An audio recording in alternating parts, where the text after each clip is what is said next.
ಎಲ್ರಿಗೂ ನಮಸ್ತೆ, welcome to my YouTube channel. ಇವತ್ತಿನ ವಿಡಿಯೋದಲ್ಲಿ ಒಂದು ಹೆಲ್ದಿಯಾಗಿರುವಂತಹ ಬ್ರೇಕ್ಫಾಸ್ಟ್ ಅಥವಾ ಸ್ನ್ಯಾಕ್ಸ್ ರೆಸಿಪಿನ ಶೇರ್ ಮಾಡ್ತಾ ಇದ್ದೀನಿ. ಈ ಸ್ನ್ಯಾಕ್ಸ್ ರೆಸಿಪಿನ ನೀವು ಒಂದ್ಸಲ ಟ್ರೈ ಮಾಡಿದ್ರೆ ಪದೇ ಪದೇ ಟ್ರೈ ಮಾಡ್ತೀರಾ, ಅಷ್ಟು ಸೂಪರ್ ಆಗಿರುತ್ತೆ. ಬನ್ನಿ ತಡ ಮಾಡದೆ ಯಾವ ರೀತಿ ಈ ಸ್ನ್ಯಾಕ್ಸ್ ರೆಸಿಪಿನ ಮಾಡ್ಕೊಳ್ಳೋದು ಅಂತ ನೋಡೋಣ. ಈ ಬ್ರೇಕ್ಫಾಸ್ಟ್ ಅಥವಾ ಸ್ನ್ಯಾಕ್ಸ್ ರೆಸಿಪಿನ ಮಾಡ್ಕೊಳ್ಳೋದಕ್ಕೆ ನಾನಿಲ್ಲಿ ಒಂದು ಮಿಕ್ಸಿಂಗ್ ಬೌಲ್ಗೆ 1 ಕಪ್ ಆಗೋಷ್ಟು ಗೋಧಿ ಹಿಟ್ಟು, ಅರ್ಧ ಕಪ್ ಆಗೋಷ್ಟು ಮೈದಾ ಹಿಟ್ಟನ್ನು ಸೇರಿಸ್ಕೊಳ್ತಾ ಇದ್ದೀನಿ. ನೀವು ಕಂಪ್ಲೀಟ್ ಆಗಿ ಇಲ್ಲಿ ಗೋಧಿ ಹಿಟ್ಟಿಂದನೇ ಸಹ ಈ ರೆಸಿಪಿನ ಮಾಡ್ಕೋಬೋದು, ಮೈದಾ ಹಿಟ್ಟನ್ನು ಸ್ಕಿಪ್ ಮಾಡ್ಕೋಬೋದು. ನಂತರ ರುಚಿಗೆ ತಕ್ಕಷ್ಟು ಉಪ್ಪು, 1 ಟೀ ಸ್ಪೂನ್ ಆಗೋಷ್ಟು ಎಣ್ಣೆನ ಸೇರಿಸಿ ಒಮ್ಮೆ ಇದನ್ನು ಡ್ರೈ ಮಿಕ್ಸ್ ಮಾಡಿಕೊಂಡು ನಂತರ ಇದಕ್ಕೆ ಸ್ವಲ್ಪನೇ ನೀರನ್ನು ಸೇರಿಸಿ ನಾವು ಚಪಾತಿ ಮಾಡಲಿಕ್ಕೆ ಯಾವ ರೀತಿ ಹಿಟ್ಟನ್ನು ಸಾಫ್ಟಾಗಿ ಕಲಸಿಟ್ಕೊಳ್ತೀವಿ ಅದೇ ರೀತಿ ಇದನ್ನು ನಾನಿಲ್ಲಿ ರೆಡಿ ಮಾಡಿಟ್ಕೊಳ್ತಾ ಇದ್ದೀನಿ. ನೀರನ್ನು ನೋಡಿ ಸ್ವಲ್ಪನೇ ಸೇರಿಸ್ಕೊಳ್ಳಿ. ಫೈನಲಿ ನಾನಿಲ್ಲಿ ಚಪಾತಿ ಹಿಟ್ಟಿನ ಅದಕ್ಕೆ ಸಾಫ್ಟಾಗಿ ಇದನ್ನು ಕಲಸಿಟ್ಕೊಂಡಿದ್ದೀನಿ.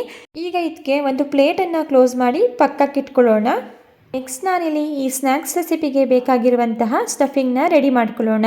ಈ ಸ್ಟಫಿಂಗ್ನ ನಾನು ರೆಡಿ ಮಾಡ್ಕೊಳ್ಳೋದಕ್ಕೆ ನಾನಿಲ್ಲಿ ಮೀಡಿಯಮ್ ಸೈಜ್ದು 2 ಆಲೂಗೆಡ್ಡೆನ ತುರಿದಿಟ್ಕೊಂಡು ನೀರಿನಲ್ಲಿ ಸೇರಿಸ್ಕೊಂಡಿದ್ದೀನಿ. ಈ ರೀತಿ ನೀರಲ್ಲಿ ಸೇರಿಸಿಟ್ಕೊಳ್ಳೋದ್ರಿಂದ ಆಲೂಗೆಡ್ಡೆ ಕಪ್ಪಾಗೋದಿಲ್ಲ.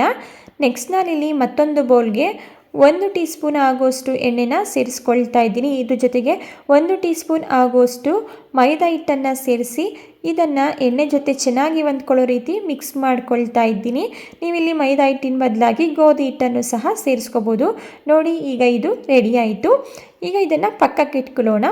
ನೆಕ್ಸ್ಟ್ ನಾನಿಲ್ಲಿ ಗ್ಯಾಸ್ ಸ್ಟವ್ನ ಆನ್ ಮಾಡಿಕೊಂಡು ಒಂದು ಪ್ಯಾನ್ ಇಟ್ಕೊಂಡಿದ್ದೀನಿ. ಪ್ಯಾನ್ ಬಿಸಿಯಾಗಿದ್ದ ನಂತರ ಇದಕ್ಕೆ 1 ಟೇಬಲ್ ಸ್ಪೂನ್ ಆಗೋಷ್ಟು ಎಣ್ಣೆನ ಸೇರಿಸ್ಕೊಳ್ತಾ ಇದ್ದೀನಿ. ಎಣ್ಣೆ ಬಿಸಿಯಾಗಿದ ನಂತರ ಅರ್ಧ ಟೀ ಸ್ಪೂನ್ ಆಗೋಷ್ಟು ಸೋಂಪು, ಸಣ್ಣದಾಗಿ ಹೆಚ್ಚಿಟ್ಕೊಂಡಿರುವಂತಹ ಒಂದು ಮೀಡಿಯಮ್ ಸೈಜ್ದು ಈರುಳ್ಳಿನ ಸೇರಿಸ್ಕೊಳ್ತಾ ಇದ್ದೀನಿ. ಇದ್ರ ಜೊತೆಗೆ ಸಣ್ಣದಾಗಿ ಹೆಚ್ಚಿಟ್ಕೊಂಡಿರುವಂತಹ ಒಂದು ಹಸಿಮೆಣಸಿನ್ಕಾಯಿ, ಸ್ವಲ್ಪ ಸಣ್ಣದಾಗಿ ಹೆಚ್ಚಿಟ್ಕೊಂಡಿರುವಂತಹ ಕರಿಬೇವಿನ ಸೊಪ್ಪು, ರುಚಿಗೆ ತಕ್ಕಷ್ಟು ಉಪ್ಪನ್ನು ಸೇರಿಸಿ ಕಂಪ್ಲೀಟಾಗಿ ಈರುಳ್ಳಿ ಸಾಫ್ಟ್ ಆಗೋವರೆಗೂ ಇದನ್ನು ಫ್ರೈ ಮಾಡ್ಕೊಳ್ಳೋಣ. ನೀವಿಲ್ಲಿ ಮಸಾಲ ಫ್ಲೇವರ್ನ ಇಷ್ಟಪಟ್ಟರೆ ಇದಕ್ಕೆ ಒಂದು ಅರ್ಧ ಟೀ ಸ್ಪೂನ್ ಆಗೋಷ್ಟು ಶುಂಠಿ ಬೆಳ್ಳುಳ್ಳಿ ಪೇಸ್ಟನ್ನು ಸೇರಿಸ್ಕೊಂಡು ಫ್ರೈ ಮಾಡ್ಕೊಳ್ಳಿ. ಈರುಳ್ಳಿ ಸಾಫ್ಟ್ ಆಗಿದ ನಂತರ ಇದಕ್ಕೆ ನಾವು ತುರಿದಿಟ್ಕೊಂಡಿರುವಂತಹ ಆಲೂಗೆಡ್ಡೆ ತುರಿನ ಸೇರಿಸ್ಕೊಳ್ತಾ ಇದ್ದೀನಿ. ನೀರನ್ನೆಲ್ಲ ಚೆನ್ನಾಗಿ ಹಿಂಡಿ ಆಲೂಗೆಡ್ಡೆ ತುರಿನ ಸೇರಿಸ್ಕೋಬೇಕು.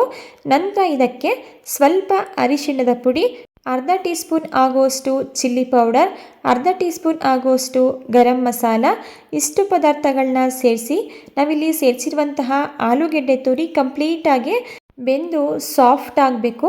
ಅಲ್ಲಿವರೆಗೂ ಇದನ್ನು ಒಂದು ಲಿಡ್ಡನ್ನು ಕ್ಲೋಸ್ ಮಾಡಿ ಮಧ್ಯದಲ್ಲಿ ತಿರುಗಿಸ್ಕೊಂಡು ಚೆನ್ನಾಗಿ ಬೇಯಿಸ್ಕೋಬೇಕಾಗುತ್ತೆ.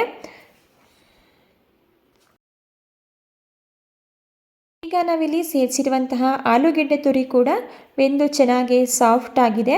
ಕೊನೆಯದಾಗಿ ಇದಕ್ಕೆ ಸಣ್ಣದಾಗಿ ಹೆಚ್ಚಿಟ್ಕೊಂಡಿರುವಂತಹ ಸ್ವಲ್ಪ ಕೊತ್ತಂಬರಿ ಸೊಪ್ಪನ್ನು ಸೇರಿಸಿ ಮಿಕ್ಸ್ ಮಾಡಿಕೊಂಡು ಗ್ಯಾಸ್ ಸ್ಟವ್ನ ಆಫ್ ಮಾಡಿಕೊಂಡ್ರೆ ಸ್ನ್ಯಾಕ್ಸ್ ರೆಸಿಪಿಗೆ ಬೇಕಾಗಿರುವಂತಹ ಸ್ಟಫಿಂಗ್ ರೆಡಿ ಆಯಿತು.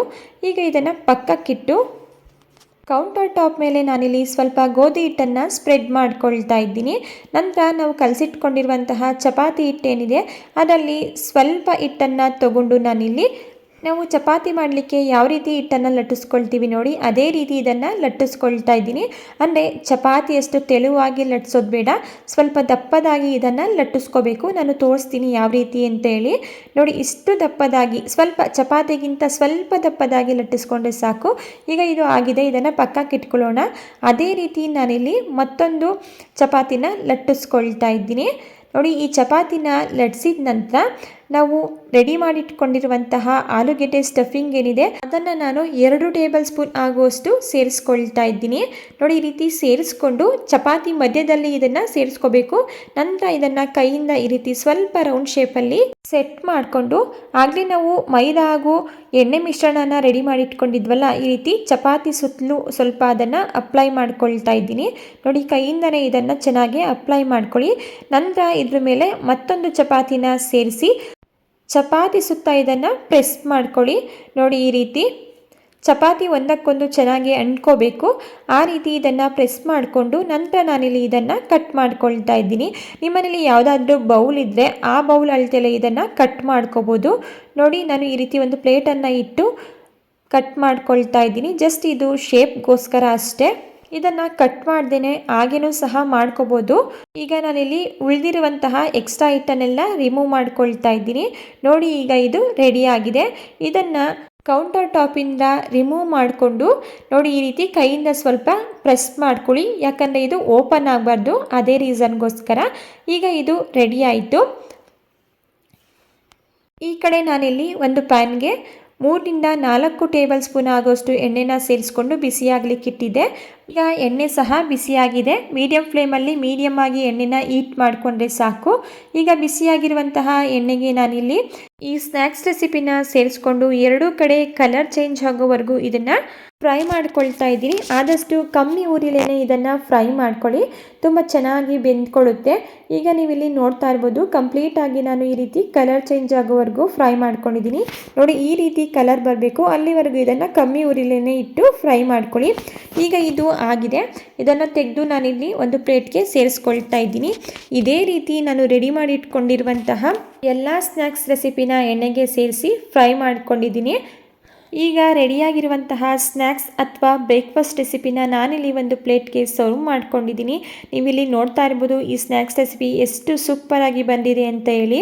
ಓಕೆ ಫ್ರೆಂಡ್ಸ್, ಇವತ್ತಿನ ಬ್ರೇಕ್ಫಾಸ್ಟ್ ಅಥವಾ ಸ್ನ್ಯಾಕ್ಸ್ ರೆಸಿಪಿ ನಿಮಗೆ ಇಷ್ಟ ಆಗಿದ್ದರೆ ವಿಡಿಯೋಗೆ ಒಂದು ಲೈಕ್ ಮಾಡಿ, ಹಾಗೆ ಚಾನಲ್ನ ಸಬ್ಸ್ಕ್ರೈಬ್ ಮಾಡ್ಕೊಳ್ಳಿ. Thank you for watching.